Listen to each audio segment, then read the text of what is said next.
WEF. I've been moderating sessions here since 1999, and I don't think I've ever moderated one like this, so I have really no idea how it's going to go. I will start by introducing the contributors to the discussion. Then I will go through how we're going to proceed. But the key point is it's going to be very much an exchange with the audience. So we're going to have a couple of questions at the beginning, and there will be a 10-minute exchange between the two panelists, and then you can ask questions. I don't mind in this case if you make a point, but the point will have to be brief. We've got questions coming from a virtual, from an audience out in the world, and we want the panelists to have an opportunity to address those questions. And that means you can't make long speeches. I also think that one of the fascinating things about this is though the two participants, Christine Lagarde, of course, who is currently president of the European Central Bank, before that was managing director of the IMF, and Michael Sandel, a very distinguished political philosopher, would you say, who's professor of government at Harvard University, at which point everybody says boo.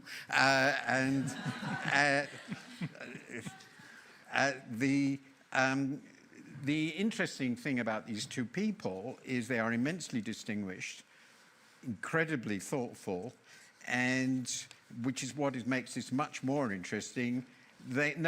We wouldn't regard them as professional economists in the sense that they haven't done graduate degrees in economics. And I, the moderator, have, which is a very interesting situation for me to be in. And the very fact that we're doing this shows that the question is not how to trust economics, but why is economics so damned untrustworthy that we have to have this discussion in which very distinguished people thinking about economics and its role in the world can explain how to make this untrustworthy subject, an untrustworthy system that they have been responsible for creating, work better. And when we get to the discussion, we'll focus on that, and then we'll have an exchange with you. Now, before that, we are going to have some questions, and to address those questions, you have to get onto Slido. And what you have to do is scan this QR code with your smartphone. I'm told you can do it from where you're sitting, and you choose the right room at the top of the screen, and the room is Aula. And you use the WEF hashtag Davos24.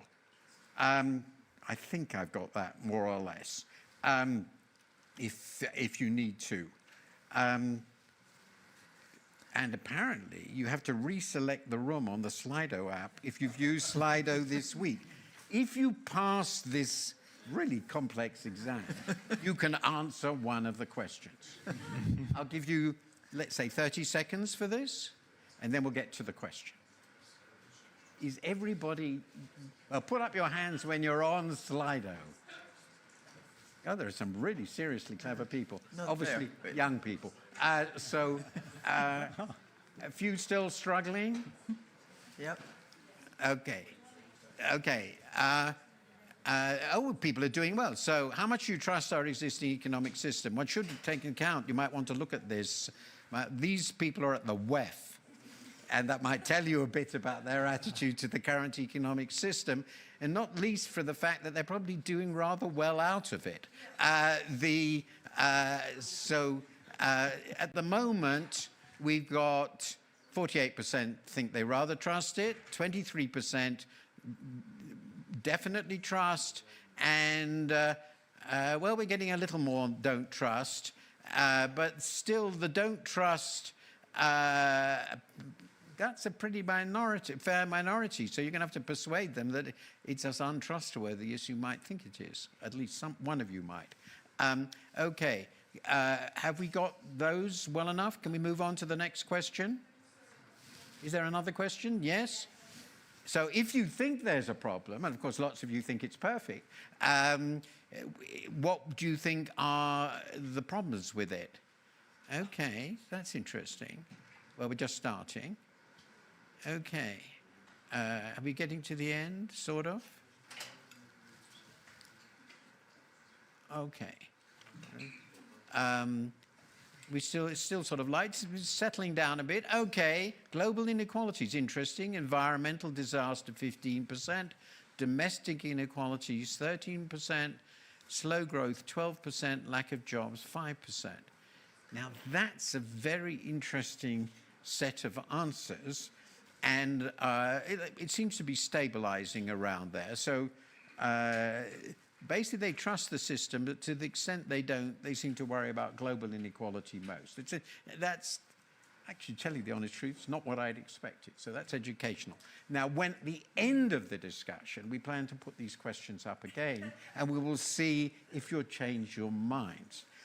We don't strictly have a debating motion, so I won't say at the end of this who won. But maybe the panelists could work it out for themselves. So what we're now going to do is have a discussion on these questions before we go to the floor for you to make questions and comments. I'll tend to take them in groups of 2 or 3, by the way, and try to be as brief as you can. So let me start with the following question.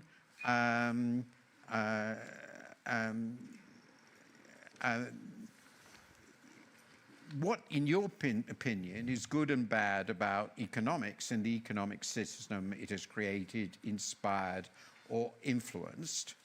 And then after discussion of that, we will have a discussion of what's to be done about it. So let's start then with Christine. What is good or bad about economics and the economic system that we have? Well, thank you very much, Martin. I was going to actually preface any comments I make with the fact that I'm not an economist by training and background, but you've taken care of that. So here goes my disclaimer, because I'm a jurist by background and certainly a lawyer by passion, but I had to deal with many, many economists, and for the last 20 years of my life, I had to deal with economics. So it brings me to, asking myself, what is economics really about? And going back to a basic definition, we could argue that it's the allocation of scarce resources, which has been well served, question, over the last decades by an efficiency aim, which fitted a period of time of free markets, globalization, a good advocate of which is sitting to my left, particularly in the 80s, 90s. And that as a result of that, economics in and of itself could sort things out. And that markets in particular would be perfectly able to achieve that efficiency goal that we had. And in a way, politics, for instance, was a distraction, or politics, if it was actually acting, was promoting, particularly in the advanced economies, in days when we had the North-South dialogue and difficulties, but in advanced economies, certainly politics was promoting these principles. And I'd like to come to 2 points.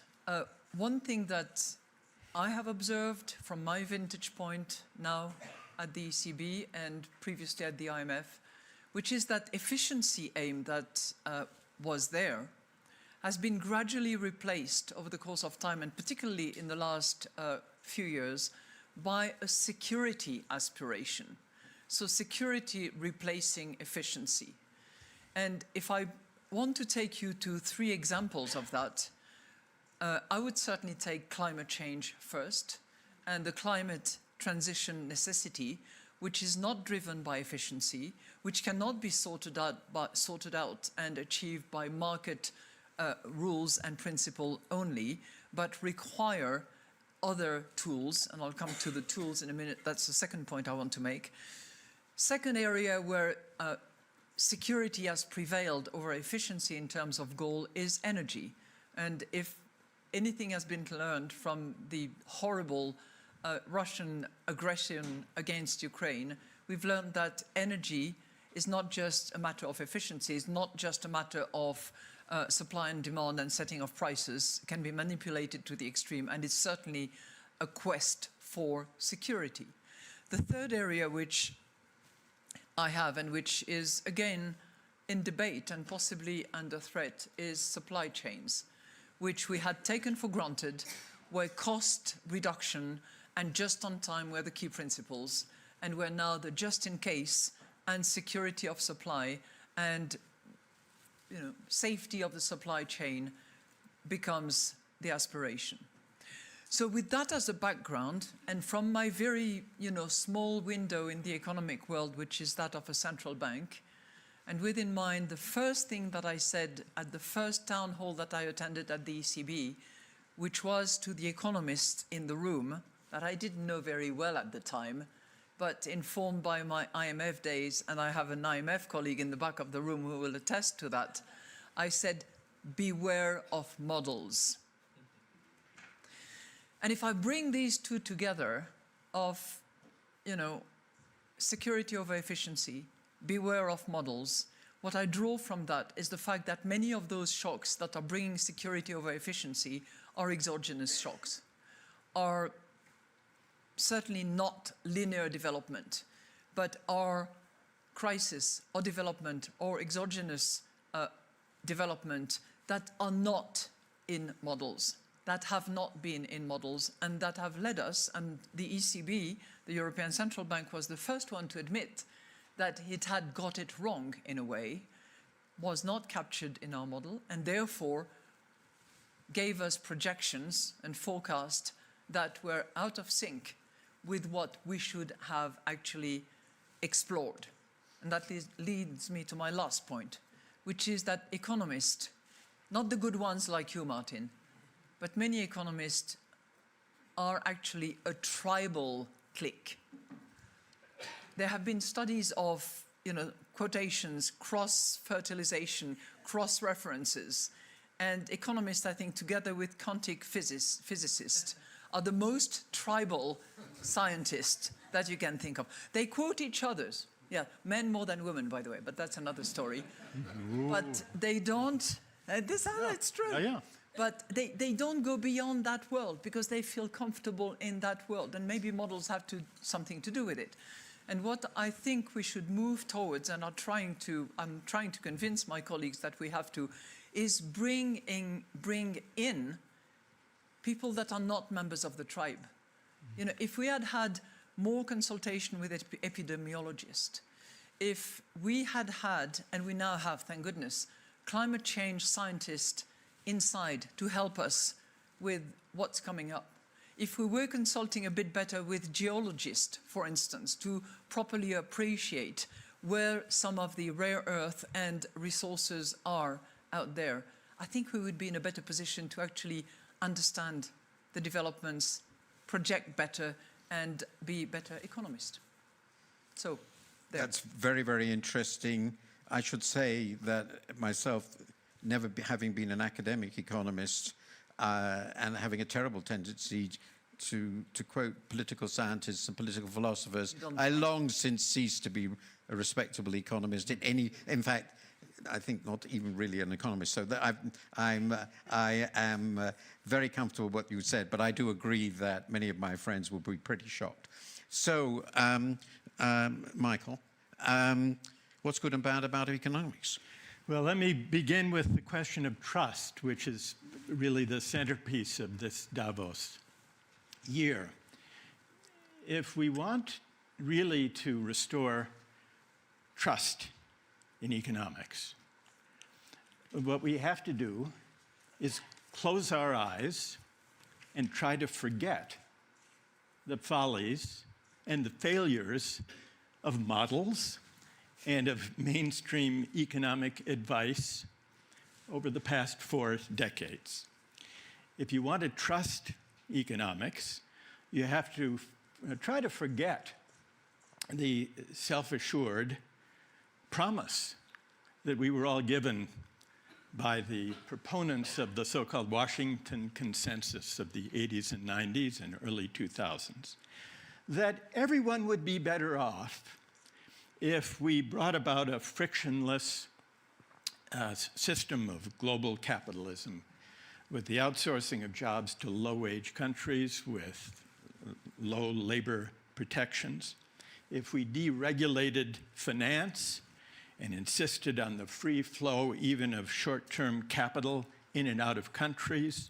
We were told, we were assured that this would increase the stability of the financial system. This was before the financial crash of 2008 brought that advice and assurance tumbling down. We would try to forget also the naive assurance we were all given by the defenders of this model that the frictionless, finance-driven version of global capitalism would inexorably bring countries of the world toward liberal democracy. That was a part of the model and its claims. And one other thing we'd have to forget or forgive, Martin, and that would be the assurance, the conviction that there was no alternative, that the particular version of finance-driven globalization that was promoted, that was an article of faith by mainstream economists giving advice during that picture, was simply adapting to what was essentially a force of nature. Margaret Thatcher declared again and again, there is no alternative. Bill Clinton said globalization is not something we can hold off or turn off. It's like the equivalent, the economic equivalent of a force of nature like wind or water. And then there was Tony Blair, who said that globalization was as unalterable as the seasons. I hear people say we have to stop and debate globalization. He declared, you might as well debate whether autumn should follow summer. Now, it was smug at the time, but in retrospect, it seems quaint. Climate change has reconfigured the seasons. Summer heat is coming sooner and lasting longer. Some scientists tell us that absent changes in the way we live, by the end of the century, summer may last half the year. So the line between the necessary and the possible shifts beneath our feet. And today we find ourselves having to debate and decide whether autumn should follow summer, just as I think we need now to debate and decide by what economic arrangements we want to live. Okay. I think that given my miserable performance as a moderator here, and the fact that it shouldn't just be an exchange between us, I'm going to, you've had two very clear statements. Both are critical, but differently so. And I would say it's fair to say that the dominant thrust of Christine Lagarde's comment is the agenda has changed, right? And it's changed naturally because the world has changed. And a big problem associated with this, but not the core, I think not really at the core, is economists are arrogant and tribal. I think that's fair. And they really believe in models of the things that cannot be modeled precisely. And they believe they have a knowledge of the world which is actually impossible. I agree with all of that, by the way.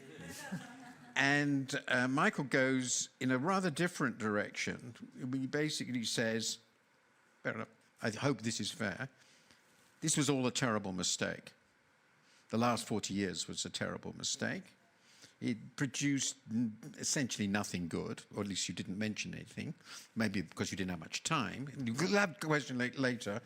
And we just have to throw this away and have a different way of doing things. Well, is that unfair? It's a little bit unfair. Oh, okay. I wouldn't say nothing good, but I will say, and this is provocative enough, that this way of thinking and designing the economy paved the way and bears responsibility for the populist backlash against elites and inequality and social division that we are now facing. I would put it that way, Mark. Since I've written a book of about 380 pages, which argues the same thing, I can't possibly disagree, can I? So you've had a very good presence of the argument. So now I'm going to go to the floor.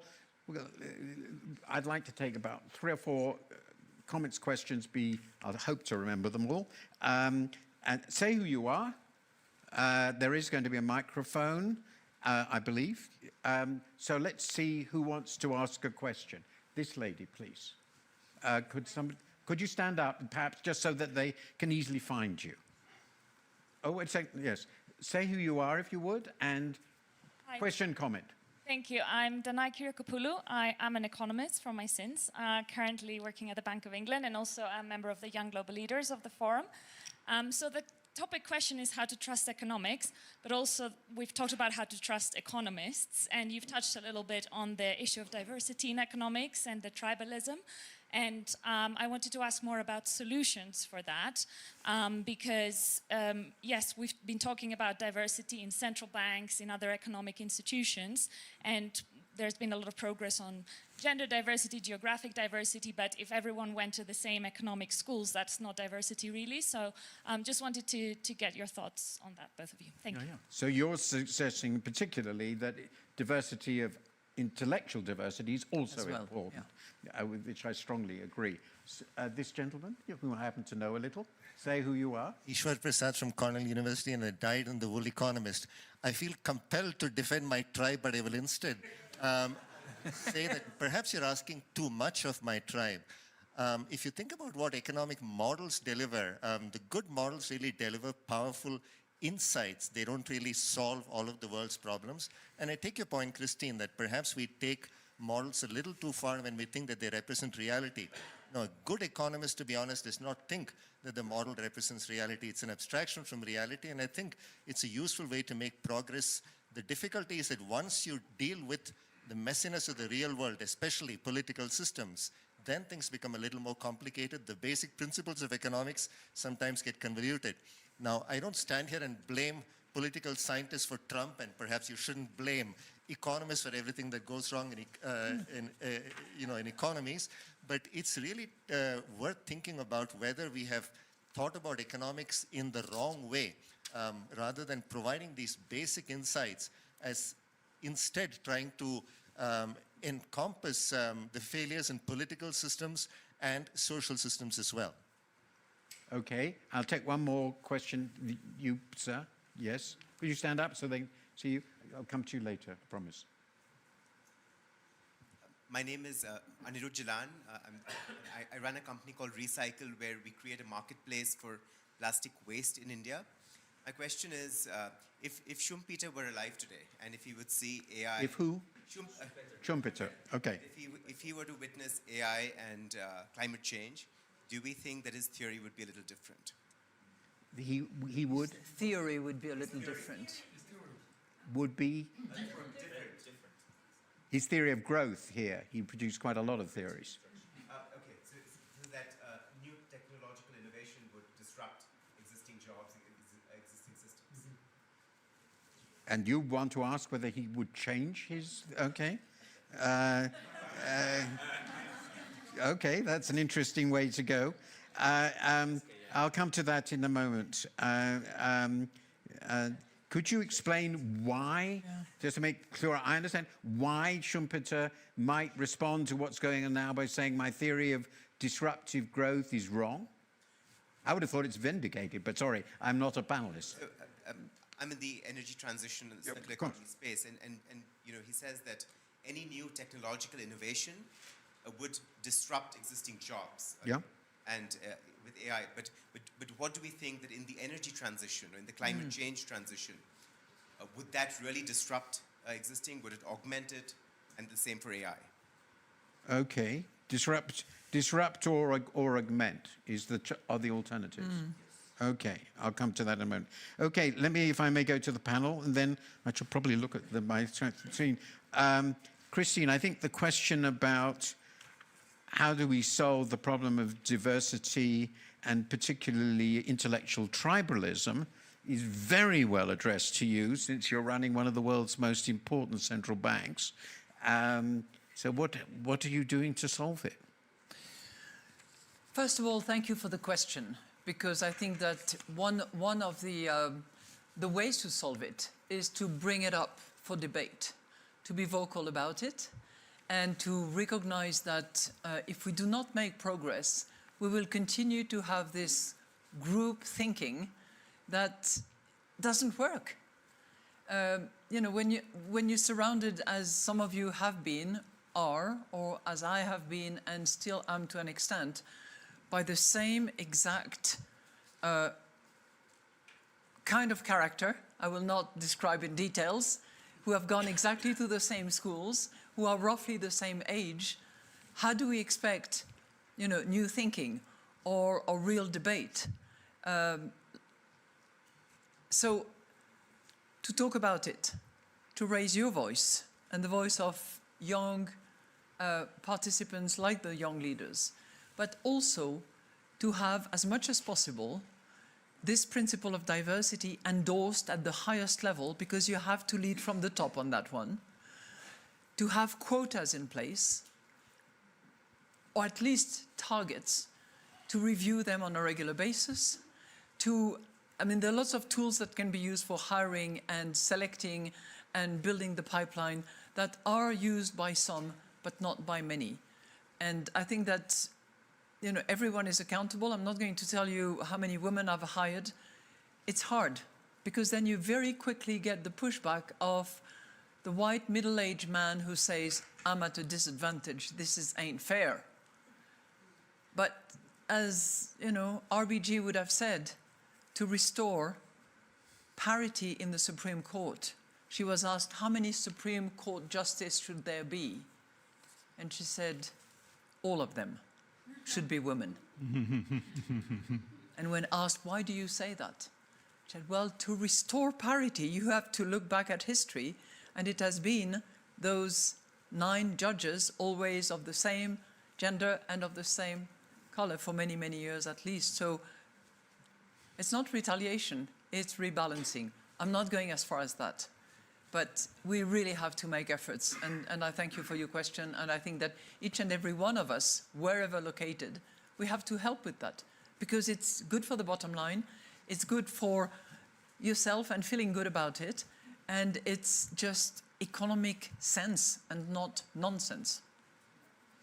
Can I thank you very much. I was just thinking that if that's the goal that you have, you've got quite a long way to go. Absolutely, I know. 100% female ECB will take a little while.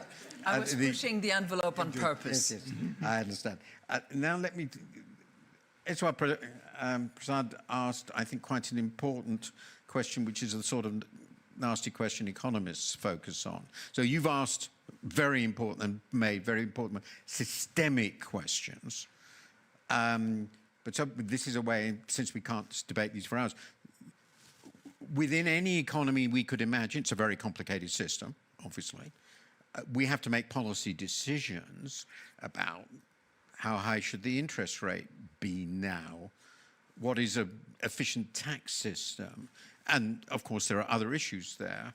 Now economists would say that you can't really get at the problems of complex systems without, because the reality is simply too complex, just methodologically, some degree of reliance on simplifying models. You do have to understand the simplifications, but there's really no way out of this with all the many questions you get asked about what policy should be. And isn't that actually inescapable? I don't think so. And the reason I don't think so is that if we look at the most creative economists working today, they do not rely mainly, or in some cases at all, on simplifying models. What they do, there's a shift, I think, toward more empirical work and work that bears a closer connection to broad questions of social and political philosophy. For example, I think there are many excellent economists doing creative work, in part by not relying on simplified doctrinaire models. Daron Acemoglu, for example, is drawing our attention to whether technology is truly an exogenous, autonomous force, or whether it can be directed as an open political question. Paul Collier is raising the question whether place-based economic development is an essential alternative to a single-minded focus on maximizing aggregate GDP. Ann Case and Angus Deaton have written about deaths of despair, looking at actual data about the vulnerability of those without university degrees to deaths by suicide and drug addiction and alcohol abuse. Raj Chetty has challenged complacent ideas that it's always possible to rise upward mobility from rags to riches by doing detailed empirical work on actual rates of mobility. What distinguished these 5 economists, and they're, I think, among the most fertile, creative economic thinkers working today, is precisely, Martin, that they do not rely primarily on simplified models. They look at the world. They do detailed empirical studies animated by a broader social and political set of questions. That's where I think the hope for restoring trust in economics lies. Can I bounce back as well please. and go to the question of diversity? It's also a chance for diversity because models have generally attracted male economists, if only because math is critically important. And it's notorious that young women, particularly 10, 20 years ago, were not very much in STEMs.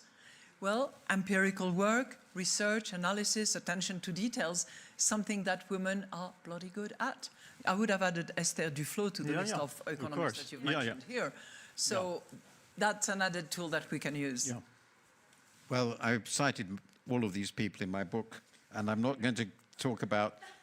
I'm not here to defend economics, thank heavens. There was a question. Our differences seem to be vanishing by the moment, by the minute. No, well, anyway, I'm not going to go into that because I've only got 11 minutes. I knew this would be very, very problematic. And Schumpeter, we all agree, will handle. The question on, does either of you wish to comment on, or feel that they would like to comment on whether we should take for granted that the innovations we're seeing at the moment are essentially disruptive in the Schumpeterian sense, or should we have, is he another moribund economist, or actually so outside the current conventional wisdom of economists that we can take his views seriously? What do you think? Is Schumpeter somebody whom you would put, despite his very questionable views on democracy, which you will remember, in Capitalism, Socialism and Democracy, the first political science book, political philosophy that I've read. Anyway, is he okay? Is he in your little pantheon of economists that are okay? Yes, in the following respect. I disagree with his particular conception of democracy. It's too narrow. It lacks adequate sense of participation and civic engagement. But he, like the classical economists of the past, from Adam Smith to Karl Marx, to John Stuart Mill, despite their ideological differences, Schumpeter was working in a tradition that did not conceive economics as a value-neutral science of human behavior and social choice. He conceived economics in the classical tradition as a branch, as a subfield even, of moral and political philosophy. So that's the kind of economics I think we need if we're to begin to trust economics again. Okay, I will move on to further questions. I'm going to take one from the floor, and then I'm going to go to Slido, since we asked people to comment, to see if I can find some wonderful questions here. Please. Thank you. Hi, I'm Ludovic Suran, and I'm the Chief Economist of Allianz and the YGL. You mentioned, trust and economics have a form of weird correlation. You know, causality goes in different ways, but trust and trade openness, trust and friction. So my question is, it's for Michael, but also for Christine Lagarde. Do you think that the new models that everybody is preaching these days, dirigism, interventionism, legalism, all these Cold War toolbox, do you think it will deliver better trust outcomes? Or do you think it's going to be, for a short time, we're going to be like, okay, it's going to be better, and then it's going to be really bad? Okay, very good question. And please, go ahead. Well, thank you very much. Just say who you are. Eizo Takenaka, Yeah. a professor of economics. Yeah, and other things. And former policymaker. Indeed. For economic policy. Based upon my own experience, well, economics is very useful for policy making. Without economics and economic evidence, or economic policy, this moment will be much more poor. At that time, in that sense, what's most important is economic evidence is enough or not. Well, if this is based upon the very simple model, as you mentioned, Sanders-san, it's not useful. But currently, the economic models are not so simple, are much more complicated and well organized. And so, well, economic evidence is enough or not? And another problem is, well, policy makers is well understand this kind of economic evidence. We often use the term of evidence-based policy making. So my question is very simple. What do you think of the evidence-based policy making? Is this well done or not? Okay, and I'm going to ask a third question, which comes from Slido. And I'm going to combine two, because they're essentially the same question. I can't deal with all of them. One said, President Millet, you all who know who he is, I presume, has just completed his WEF speech, and he said that what we need is proper libertarianism. And that's related to the second question. Given where we are now, is it obvious that we need much more government, or more market, or something else altogether? So there are your three questions, and I think they are actually quite related. Let's start with Michael. Obviously, you feel that the economics we pursued in the last 40 years has been a catastrophe. No, you didn't say that. You're exaggerating, Martin. Yeah, exaggerate and simplify. I'm a journalist, for God's sake. That's what we do. So the question really is, and really we have very little time, how do we change this?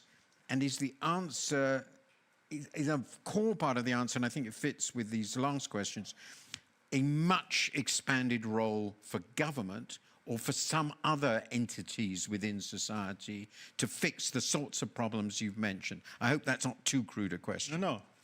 I would say what we need and what we're experiencing really is the return of the political. Now, politics is a dangerous activity, but it's also an indispensable activity. And the scope for democratic politics was unduly constrained, even delegitimated, when we were taught and assured that the model of a frictionless, finance-driven, global, hyper-global neoliberal model would deliver benefits for everyone.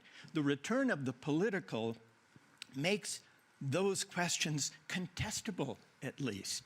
Now, in practice, is that more government or more market, I think what the return of the political to economic debate can do is to emphasize the importance of the role of government, particularly as we've seen recently, reviving antitrust legislation to deal with the economic concentration of power, especially in tech and finance.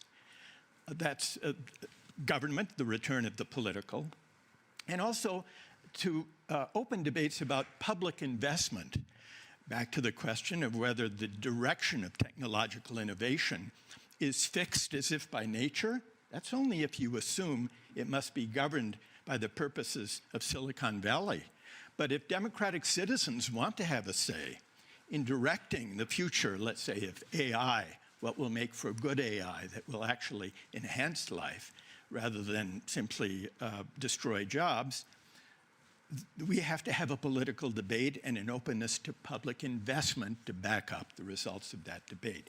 So what I'm calling for really is an alternative to the fixed doctrinaire, disempowering and even technocratic idea that economic models, if only we get them right, can absolve democratic citizens of the responsibility to exercise their civic agency in debating and directing the course of technology, and for that matter, the economy. Because of time, this is a last question, and I will address it to Christine, from Professor Takanaka, who played, of course, a huge role in trying to deal with the crisis in Japan. You will all remember this. Very distinguished record. And he was talking, it seems to be very, very importantly, that part of the answer, if we're looking at it from a professional point of view, is that policy has to be properly evidence-based rather than purely theoretical. Do you agree with that strongly, and how well do you feel when you look around the world we're getting there? I would indeed agree with this point that policies have to be evidence-based, and this is what we have been arguing as a central bank, arguing that we have to be data-dependent, that we have to be very attentive to developments. And that thing to the point that Edward was making about, you know, don't accuse us of too much and don't expect too much of us. I'm not saying that models should be discounted completely and should be set aside and forgotten about, and that we should move exclusively to empirical data and judgment calls and discretion. I think that, number one, we should work on those models to improve them. Number two, we should appreciate and understand that they will inevitably, given the way they're constructed, they will have an element of wrong about them. Therefore, we should not assume that they will give us the answer, but they will be good in helping us reach the judgment that should be either contradicted or corroborated by data, by empirical data, by observation, by judgment, and that it's a way to probably mitigate the sort of blind faith that we had for too many years, I think, in what models could deliver. But I'm not, you know, throwing them away. I'm saying, yes, they can be improved. Yes, they have to be supplemented. There are lots of things that you can use, sensitivity analysis, scenario analysis, and all the rest of it to improve on them. I just want to respond to what Michael Michael very was... briefly, because otherwise I will be was just shot. concerned about his point, which is the return of politics. Because what will be the return of politics if we do not have the return of citizens? Mm-hmm. Yeah. If people don't go to the ballot box because they're uninterested and disenfranchised, what is the return of politics? I'm concerned about that. Yeah. Do we still have time for asking the two questions again? Is that permitted? Okay. And then I will conclude. I'm sorry that this is getting to the end, I think. Yes, correct? So could you put the two questions? And I would just be interested to see whether your views have radically changed. So how much do you trust our existing economic system after you've heard this erudite discussion? Oh. No, that's not a question that was permitted. Okay.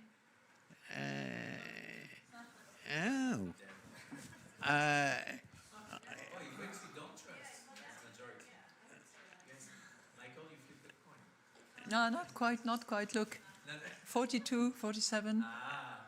No. This is 48. Well, I would say that 53. Michael has made a dent in this audience, given that it's in the WEF. Yeah, so that, congratulations. It's because I wasn't allowed to debate you. Let's move to the next one. Can we do the other question? I'm sorry I couldn't. I've answered one question from. What is the biggest problem? Yeah, still global inequalities. Environmental disasters, I think, have gone up. Or maybe not. Domestic, yeah, that's. But we had a missing option here, and the missing option is the current economic system, does it help or hurt the prospects of democracy and of democratic citizenship? Perfectly true. Next year, can we include that? Please God, I'm not going to be doing this next year. I think this has been a very, very rich discussion. I wouldn't even dream of going into this. I'll make 2 points, and I know I shouldn't. One of them is, I think a lot of what Michael says about the past is true. But, and it's a very big but, for me, the big argument for globalization, I read a whole book about it, was on what it would do for development. And I don't think anybody can deny it had some sensational development results. China. And among them, incomparably the biggest decline in extreme poverty in world history. Yep. And to me, as a globalist, I think we should care about other people, global inequality. That's quite important, and I don't want to throw it away in the protectionist flood we're now getting. The other point I would make, which gets to the real methodological heart of it, is of course models must be data-based. The difficulty is data, believe it or not, come from the past. Yep. The amount of data we have on the future is quite small, and it comes in the form of expectations, and they're always wrong. And that means we do need data. We need to understand these data, but they have profound and fundamental limits in telling you about what's going to happen. And I think that has come out very clearly in the debate on the inflation that we've just had, because it was out of sample. It was out of sample. And the point I make this is all these points about citizenship and all the rest of it are deep and important. I'm deeply invested in this democracy idea. But we do want to manage our society to some way, and economics is a big part of it. And the tragic problem, which is inescapable, is that it's a problem that we fundamentally cannot solve, because the economy and the decision-making in the economy is about the future. And we don't know much about the future. And if economists are clear about that, that might be very, very helpful. So it is a subject, in this respect, doomed to fail. And with that, let me conclude. And thank the panelists for a wonderful discussion. And I've been very bad on time. No, you did.